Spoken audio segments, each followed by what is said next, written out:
PK52, the Saturday morning meeting. Things are starting to level out again. So pre-COVID, a lot of aggression in the automotive market, 0% interest, rebates, anything you can think of, extended term, anything to get that customer's payment lower.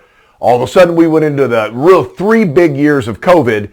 We had shortage of inventory. The demand was super high for any vehicle. The customers were almost in a panic situation, thinking that they may never get a vehicle again.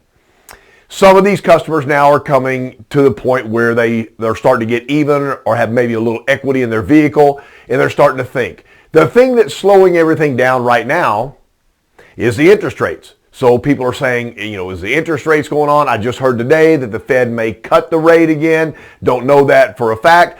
But if interest rates start going down, customers will come back into the market. So I've got a friend who has a Harley dealership, and he said they had one of the biggest weekends they'd ever had last weekend. Weather's breaking in Texas, and all of a sudden people are starting to spend their money on things other than automobiles. So, I call them toys, wave runner, motorcycle, airplane, boat, whatever. And so that's very encouraging. The manufacturers are starting to get overloaded with product. The domestic manufacturers have way too much product, and their day turn is up. If you don't know what that means, normally you want to turn a car in anywhere from 15 to 45 days in new inventory and have inventory coming in at all times. Well, some of the products out there are 100, 200 days old and 200 days in a turn, which is really bad. That means the manufacturers are going to start getting incentive crazy again. So they'll have, $8,000, $9,000 cash back. They'll have offers where you can get accessories for free. And yes, they'll start buying down the interest rate.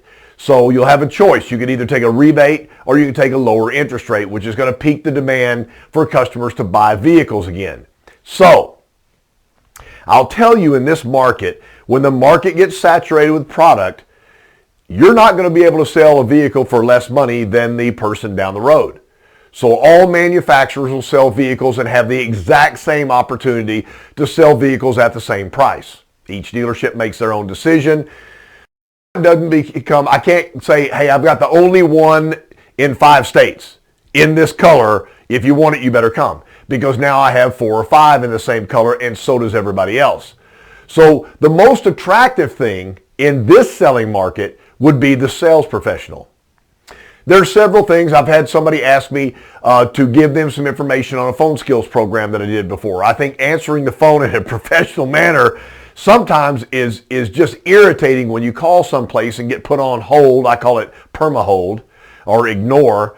And then you get sent to another department. And by the time you get back, they say, can I take a message? And then the message is never delivered. Nobody ever calls you back. So really, phones are archaic now because people will do text message or email or something, but there are still people that like to call. I want to call and verify that you have the vehicle in stock. I don't want to text. I don't want to email. Do you have the car? I may come look at it today. I don't know, but do you have the car? So we are not prepared for phone skills. My situation today is the reason I'm calling you on the phone is because I want information. If you don't give somebody information, why would they continue to do business with them? I've had managers say, well, I want the customer to come in so we can deal with them. Well, if that's the case, you answer the phone.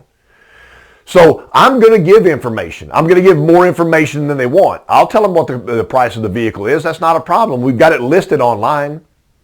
I'll also give them some information about competitive product stuff, other stuff they may not know about, maybe J.D. Power surveys, so they can look at long-term dependability of the car. I'll ask them a question. Are you going to be keeping this car for a very long time? Yes, that's why I'm looking at a Toyota. Let me send you some additional information to show them that over the decades, Toyota has the highest long-term dependability of any major brand out there year in, year out.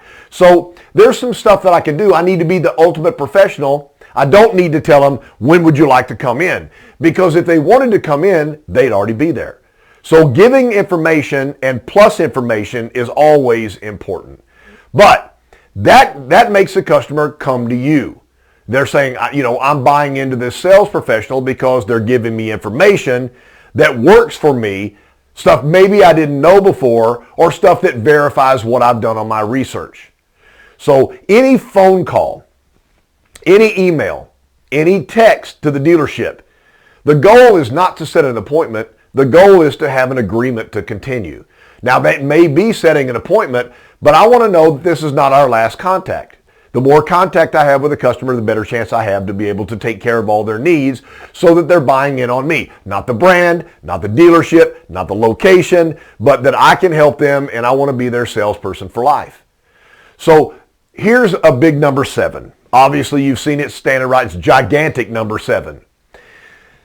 In a market like this, where you're selling the exact same product that everybody else has. Not like 3 years ago when COVID hit and you had the only one.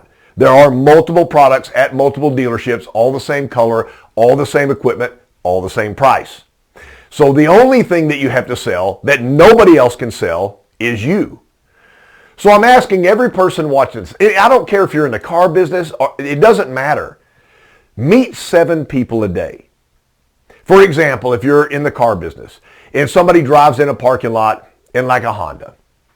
Once they walk in the store, walk up to them, I said, I noticed you drove in a Honda Civic. So it's a really nice car. Pull your business card out, and I said, I'm Casey Nix. I sell Toyotas for a living, and I think everybody would like to know somebody in the car business.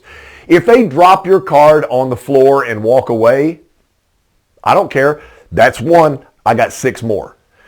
If I meet 7 people a day and nowhere in your workplace, inside the 4 walls of your workplace or out on the lot of your workplace doesn't count on the 7, you've got to keep promoting yourself. Think about this. If 7 days a week you met 7 new people, walk up, shook their hand, gave them a business card and said, just in case. Well, I'm not really in the market right now. Well, hold on to this. The card doesn't expire. And then say, it was really great to meet you. Walk away. Make it a pleasant experience. It doesn't matter what happens after that. What I'm looking for is I'm looking for population. I'm looking for numbers. 7 times 7 days a week, that's 49 times 52 weeks. Do the math. Make sure that you're promoting yourself. Get out on social media. Drop on social media, new cars, revolutionary cars. You got new brands coming out. Make sure you put a video out there. But make sure the general population knows where you are and who you are. The more people that know who you are and where you work, the more profitable you'll be. PK52, the Saturday Morning Meeting.